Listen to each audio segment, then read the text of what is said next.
Le thème de ce message, c'est d'appeler les Burundais à bâtir ensemble un avenir heureux pour leur pays.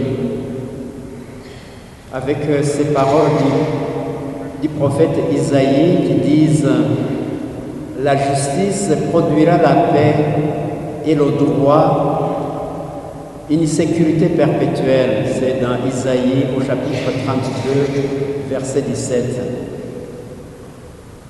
Chers fidèles de l'Église catholique, chers croyants de diverses confessions religieuses, chers Burundais et Burundaises, que la paix du Dieu Tout-Puissant, Père, Fils et Esprit Saint soit avec vous.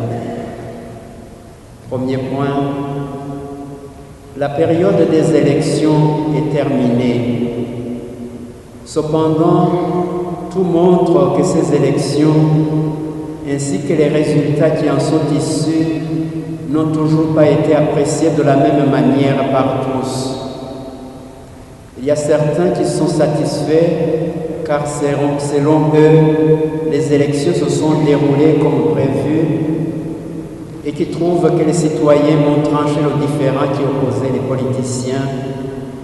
Il y en a d'autres qui affirment qu'il n'y a pas eu de vraies élections et qui, partant, promettent de combattre les institutions qui en émanent.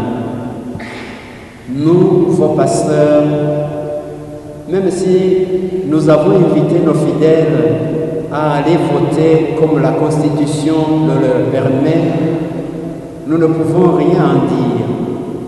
Parce que, comme vous l'avez constaté, nous n'avons envoyé personne pour suivre de près ces élections comme nous le faisions jusque-là.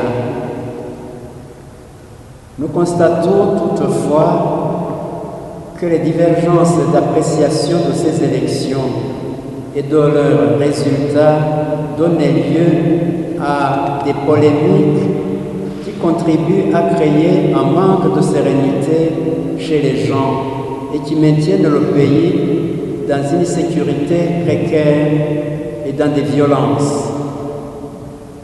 Ensuite, notre pays est en train de plonger dans une pauvreté effrayante, dans des divisions ethniques, régionales et religieuses. Bien plus, si l'on y prend garde, notre pays risque de s'habituer à vivre dans un climat de tuerie et de peur d'une guerre qui pourrait éclater. Point 2.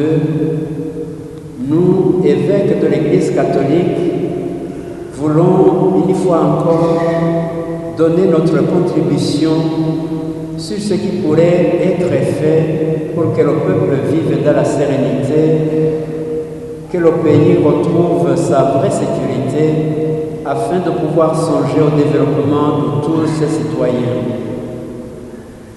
Nous savons bien que ces derniers jours, certains se sont mis à désinformer les gens en prétendant que notre prise de parole pour donner nos conseils était une ingérence dans des affaires qui ne nous concernaient pas. De telles considérations ne valaient pas la peine d'être prises en compte. La parole de Dieu que nous devons proclamer est appelée à pénétrer dans toutes les sphères de la vie des personnes et des communautés pour les éclairer de sa lumière. Voir en cela le compendium de la doctrine sociale de l'Église dans ses numéros 60 à 65.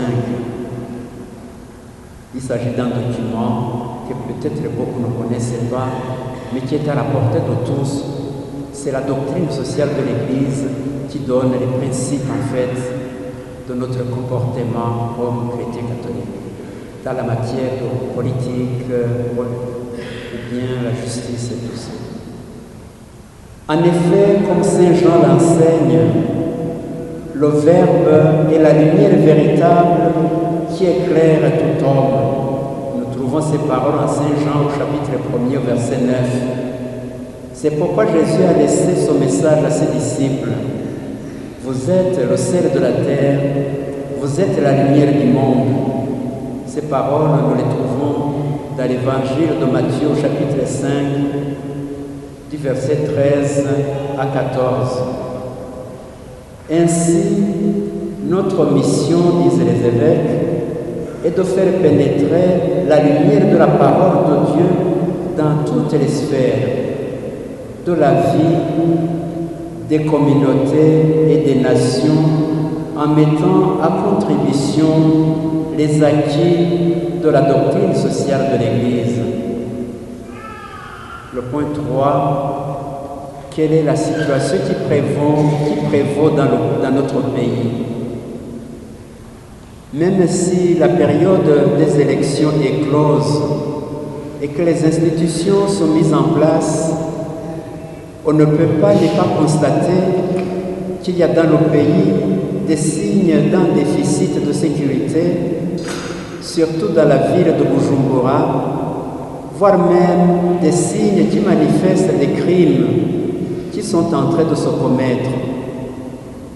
En plus de ce que nous avons déjà dit plus haut, il y en a qui sont sauvagement assassinés, ceux qui disparaissent et dont on retrouve les cadavres par la suite, ceux qui sont emprisonnés par simple soupçon, ceux qui subissent des tortures, ceux dont les biens sont spoliés, des jeunes surtout affiliés à des partis politiques qui sont manipulés pour s'engager dans divers crimes, ainsi que de nouveaux groupes de rebelles dont on dit qu'ils seraient en train de naître.